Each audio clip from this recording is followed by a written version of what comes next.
And they said one to another, behold, the dreamer cometh. Come now, therefore, and let us slay him, and cast him into some pit. And we will say, some evil beast had devoured him, and we shall see what will become of his dreams. And Reuben heard it, and he delivered him out of their hands. And he said, let us not kill him.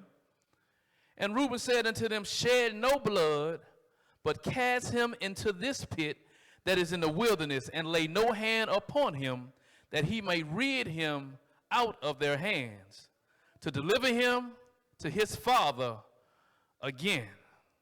Verse 23 says, and it came to pass, when Joseph was coming to his brethren, that they stripped Joseph out of his coat of many colors that was on him, and they took him and cast him into the pit, and the pit was empty.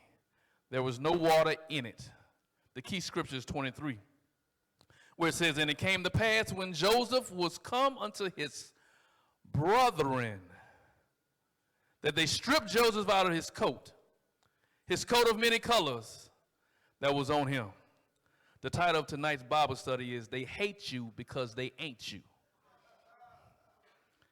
They hate you because they ain't you. And I know that we may have some teachers in the house. I know that ain't proper English or a proper way to say it, but it do a little something extra for me when I say they ain't you.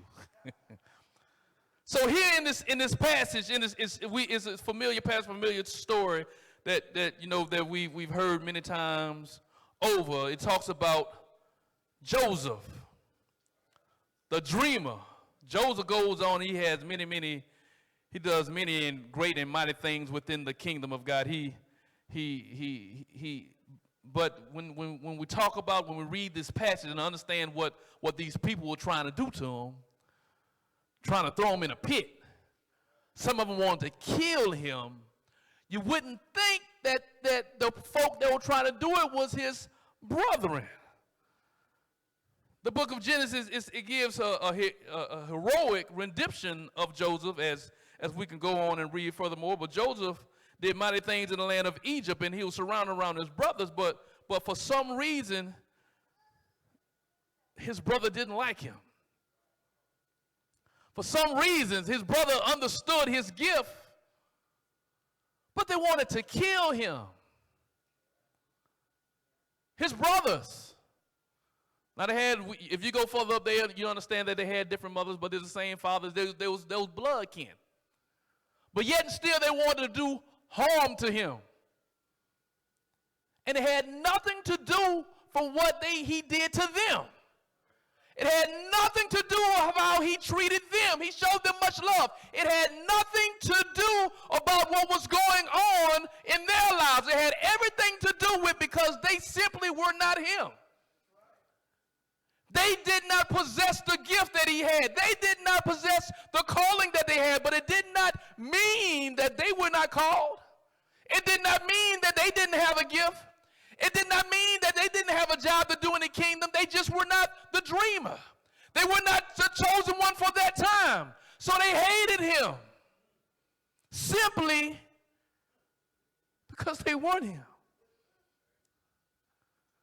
Let's bring it back to our lives. You may have some haters in your life. Now, I'm going to rephrase that. You have, ain't no might. You have some haters in your life. And you may not understand why in the world they hating on you. Can I make it personal? Whenever I begin to walk in my authority, whenever I begin to walk in my calling, it confused me that if I'm loving you so much, why are you hating me? I'm showing you so much love, so much passion, but you hating on me. Yes, I was in the same place with you. You were my brother and you were my sister. We were out here clubbing. We were out here doing the same dirt together. But I decided to answer the call, and he plucked me out. Like the Bible tells us, he brought you out of the darkness into the marvelous light. And when that began to happen, it was known, it was visible how God began to do miraculous things in my life. We were once here in the same pit. Now all of a sudden, I decided to say yes, Lord, and he began to do miraculous things in my life. He brought me out. Everything that we all dreamed about, it started happening to me.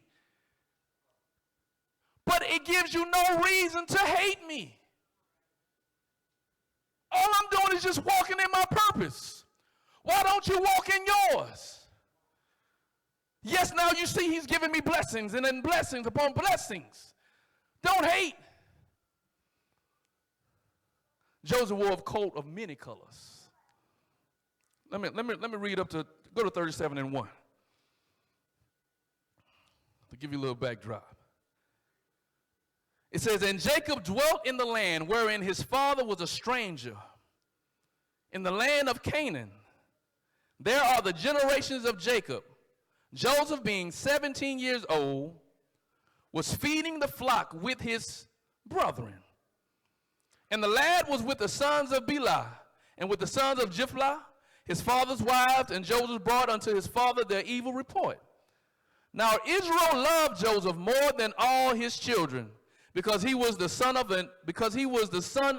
his old age, and he made him a coat of many colors. So that's where the hate began. Joseph ain't asked for that coat. He was just a baby boy. He was a miracle baby. He didn't ask for the coat, but his daddy gave it to him. And then they begin to hate. This is my first note. You ain't asked for your gift. Your daddy just gave it to you. I did not, I promise you, I did not ask to be where I am. There's no way in the world. All I wanted was you to be happy, with a loving family, loving wife, with a job, and I still wanted to, dabble a little. Sometimes, whenever, and it took me a while to understand this, but now I understand. The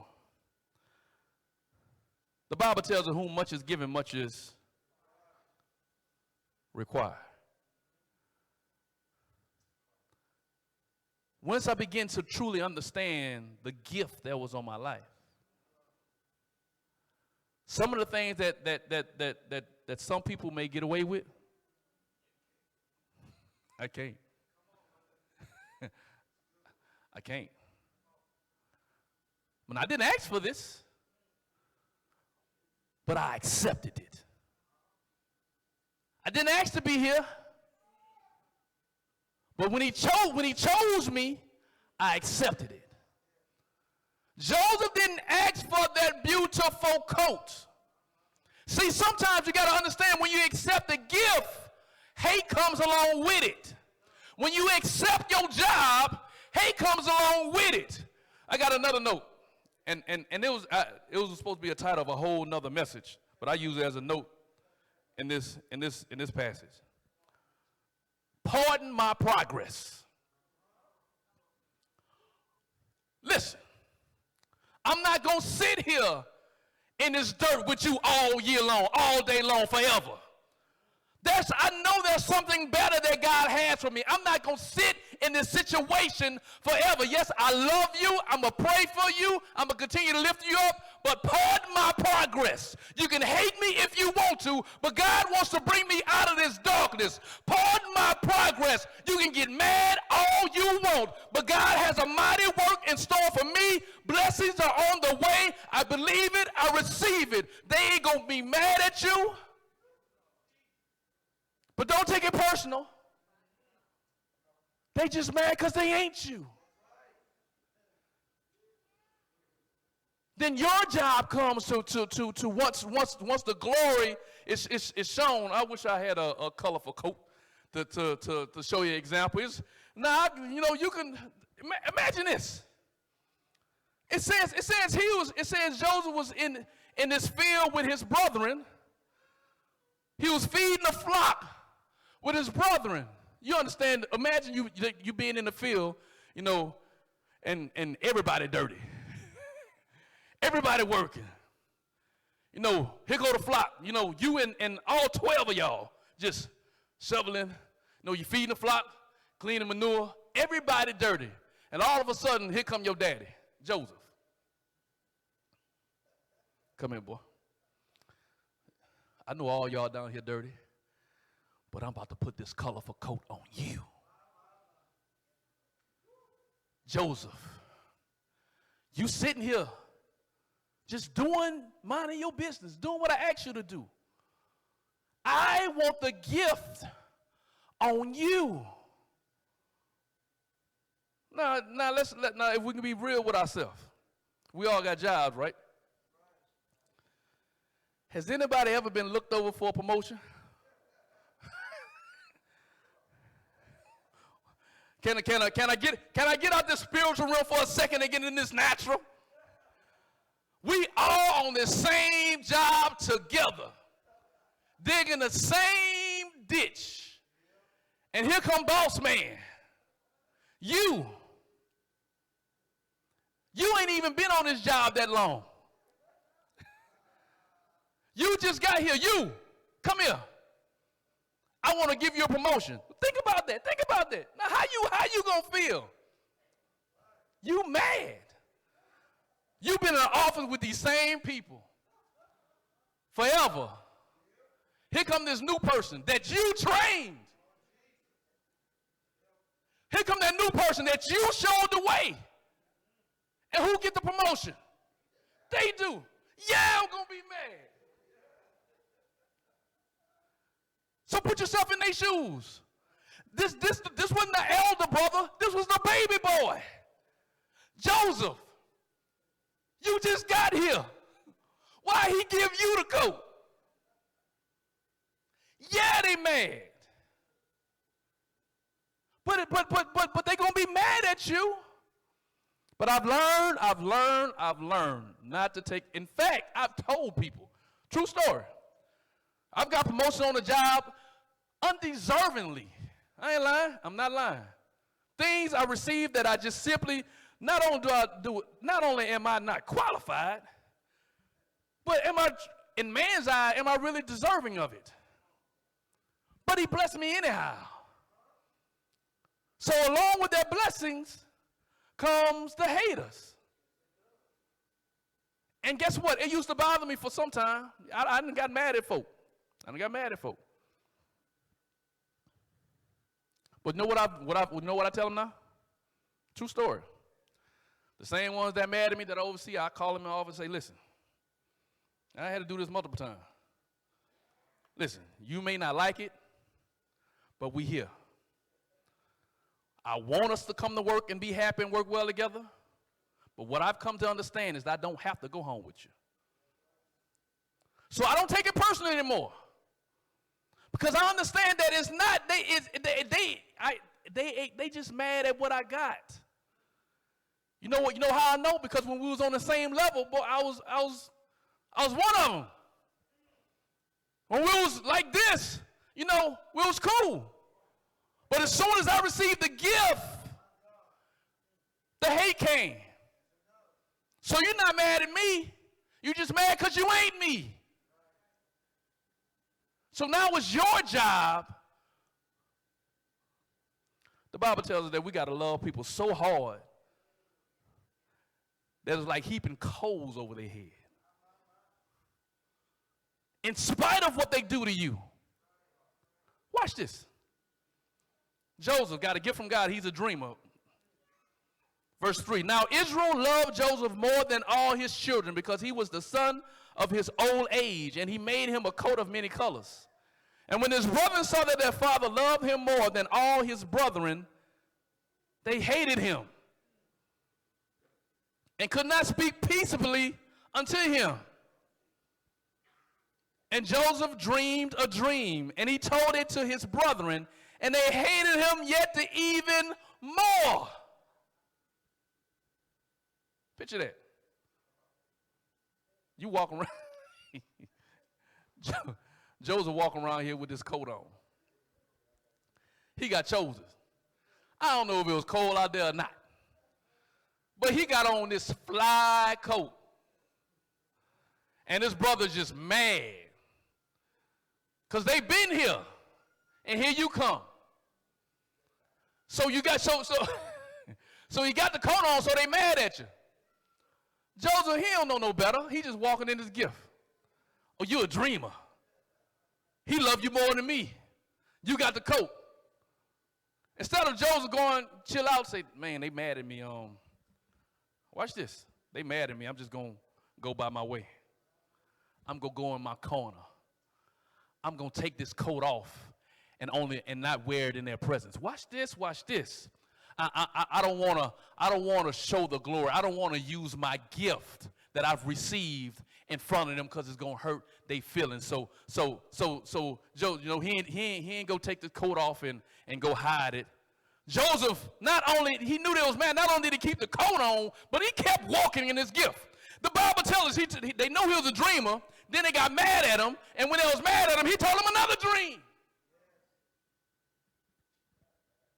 And he said they got mad even more. This is my second note to you.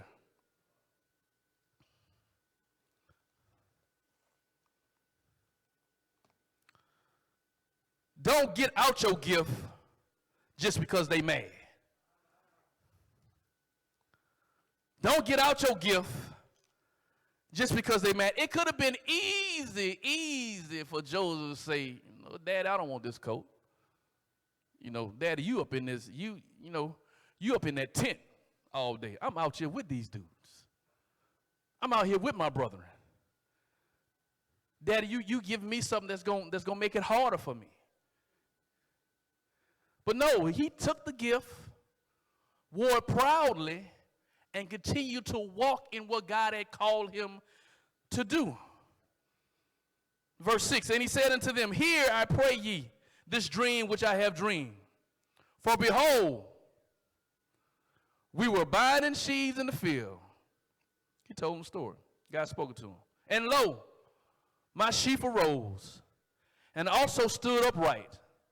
And behold, your sheaves stood round about and made obstinance to my sheep. Now he just tell him in a dream that God placed on him, but it sounded like he kind of rubbing it in. But here we go. And his brother, verse 8, and his brother said unto him, Shalt thou indeed reign over us? Now he really about to make him mad. You got the coat. Now you about to be our boss? Or shalt thou indeed have dominion over us? And they hated him yet the more for his dreams and for his words. And he dreamed yet another dream and told it his brothers. He's just doing what God has called him to do. I don't care how mad they get at you. I don't care how much they hate you. Never stop doing what God has called you to do. You know why? Because this story will tell you it's going to eventually work out for your good. We ain't going to go there tonight, but it's going to work out for your good. And the same ones that's hating on you is going to come to you in the time of need, and you're going to have to show them love. Watch this. Verse 8 again. And his brother said unto him, Shalt thou indeed reign over us, or shalt thou indeed have dominion over us? And they hated him yet the more for his dreams and for his words. And he dreamed yet another dream and told it his brothers and said, Behold, I have dreamed a dream more, and behold, the sun and the moon and the 11 stars made obedience to me. Now that has some significance. The sun and the moon and the 11 stars had obedience to me. So his brothers start, hold on, how many of us is out here? 2, 3. Is this dude telling us he about to reign over us? Is this little dude really going to sit here with his shiny coat on? I don't know why I won't believe it was cold out there. Is this dude really going to sit here with this colorful coat on? I'm just mad just looking at it. You know how some people got it all together and you just look at them. Some people just look at you and like, for no reason. You just look at them. This dude going to sit here with this coat on. and then interpret some type of dream like we don't know no better. I know it's 11 of us. He's sitting here talking about he's going to have dominion over the moon and stars, the moon and 11 stars. I know what he's trying to tell us.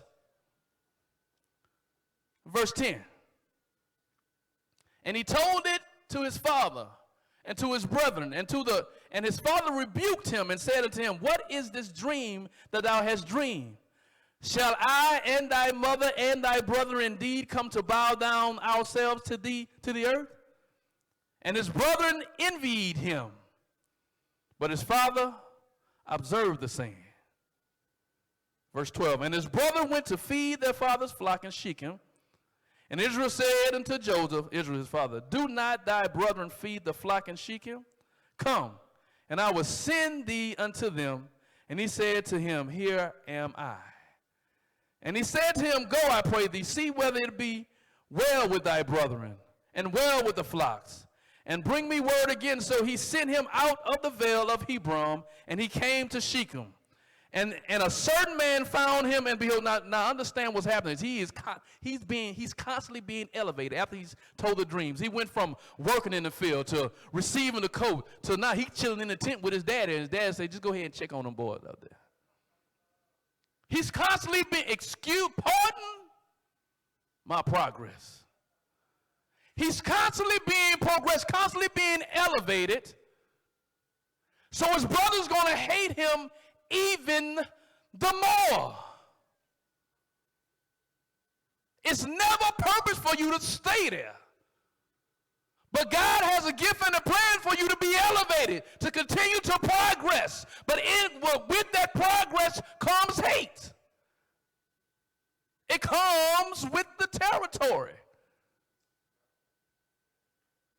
Jesus came here. God himself made man flesh, doing miracles.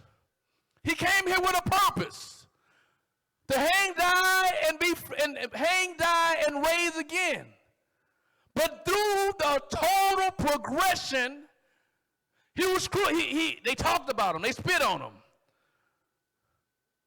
He was used. If they hated on him, man, what you think they're going to do to you?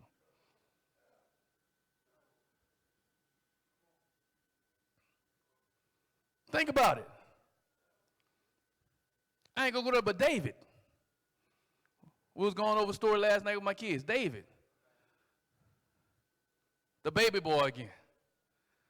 David was called. But he didn't look like he was the one. His brothers looked the part. They were the ones that looked like they can defeat the Goliath. But it was David all alone. But he was just a sheep herder. No, he was tending to the sheep. But yeah, he had to protect them from the lion. It was a part of the progress. It was a part of the process. You know, he had to protect him from the bear. It was part of the process to prepare him for progress. But they didn't like that. But it's okay. It's a part of the process. 14, and he said unto him, go, I pray thee, see whether it be well with thy brother and well with thy flocks, and bring me word again. So he sent him out of the vale of Hebron, and he came to Shechem. And a certain man found him, and behold, he was wandering in the field. And the man asked him, saying, what seekest thou? And he said, I seek my brethren. Tell me, I pray thee, where they feed their flocks. And the man said, they are departed hence. For I heard them say, let us go to Dothan. And Joseph went after his brethren and found them in Dothan. And when they saw him afar off, watch this, even before he came near unto them, they conspired against him to slay him. You ever see somebody in a huddle? You know, you be at work somewhere, they in a huddle, they falling off. And then you go walk up to them, you walking, all of a sudden you get there and they just get quiet. They'll talk about you. They'll talk about you. Not every time, not every time. But most of the time. So he saw his brothers afar off. And what they were doing, they were plotting against him. They brother. Plotting to slay him. Watch this.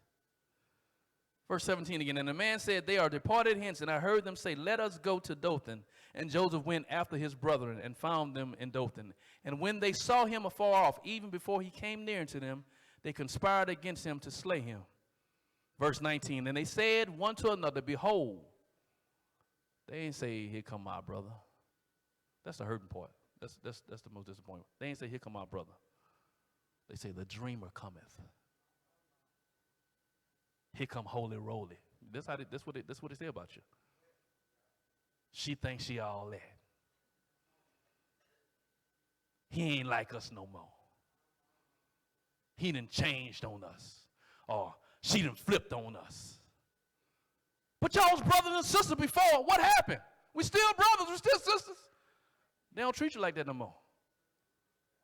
They got the same daddy. Here come the dreamer. Verse 20. Come now, therefore, and let us slay him. I'm getting ready to close. Come now, therefore, and let us slay him and cast him into some pit. And we will say some evil beast hath devoured him, and we shall see what will become of his dreams. And Reuben, he heard it and delivered him out of their hands and said, let us not kill him. And Reuben said, shed no blood, but cast him into this pit that is in the wilderness, and I lay no hand upon him, that he may rid him out of their hands to deliver him to his father again. My last and final note. It doesn't matter how much they hate you, they can't hurt you. They hated him bad. Bad. They wanted to kill him. But yet and still, God saw fit to touch one of them heart. The one that they really followed. To not lay hurt on them. No matter how bad they hate you, no matter how wrong they want to do to you, God has the final say. Everything that the enemy meant for bad, God turn around and make it good. No matter how much they hate you, they cannot hurt you. I'm going to skip on down so I can close.